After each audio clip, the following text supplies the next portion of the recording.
on the evolution of man. In 2024, Patriarch Kirill of Moscow made a comment in response to a legislative proposal to ban the teaching of evolution in Russian schools. This proposal was very unlikely to pass or even to move forward in any case. In his comments, the Patriarch said that for him, Darwin's theory was never a factor in an anti-religious argument, and that evolution is a part of God's divine plan. It is not clear what exactly the Patriarch meant by the word evolution, as his description of it as when a person, by his own efforts, relying on external factors, can develop in the way that happened as a result of evolution is not entirely consistent with the scientific model. To be sure, Orthodox patriarchs do not enjoy infallibility, as does their Roman colleague, and their private opinions can be, and have in the past been, erroneous. Nonetheless, a patriarch does not have the luxury of being a private person, and his statements are usually understood as signaling the direction of a local church.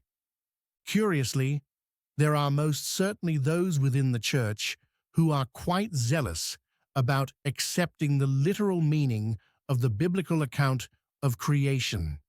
They often recycle creationist arguments made by American neo-Protestants, but differ from them in the number of years since the creation of the world. Historically, the Russian Church, for example, uses the Byzantine calendar, which marked 7,533 years from the creation of the world on September 1st, 2024. In general, however, Orthodoxy has been far more flexible and nuanced in its treatment of the topic of creation than can be observed in some neo-Protestant circles, which often take the principle of sola scriptura to mean scriptura literalis. Those who are more willing to entertain a symphony between Orthodox theology and evolution point to verses like 2 Peter 3, verse 8. With the Lord one day is as 1,000 years, and 1,000 years as one day, in order to dismiss a literal 6 24-hour-day creation, or assert that Saint Basil the Great refers to man as an animal that was given a vocation to become God. This, as it happens, is misleading to say the least. First, it is a hearsay, and quite possibly a double hearsay, as it is found in a recollection by Saint Gregory Nazianzen of an event at which he may not have been present. Secondly, while a trained theologian or a lawyer can indeed connect any 2 points by way of creative accountancy, a simple and common-sense reading of St. Gregory's retelling of the story evokes no self-evident connections to the creation narrative. See Oration 43. Leaving aside the Patriarch's views on how a man is to develop himself by his own efforts, relying on external factors, in the way that happened as a result of evolution, it is worth noting that His Holiness is a formally trained theologian, not an evolutionary biologist. The Genesis story of the creation of man does appear to provide some wiggle room for evolutionary speculations. Adam was created from the dust, afar, of the ground. Adamah. Genesis 2, verse 7. Adamah is not the same ground from which animals were created in chapter 1, verse 24. That word is aretz, land, as in Haaretz Yisrael. Adamah, in a contrast with aretz, is tilled ground, not wild, but cultivated, prepared in some way.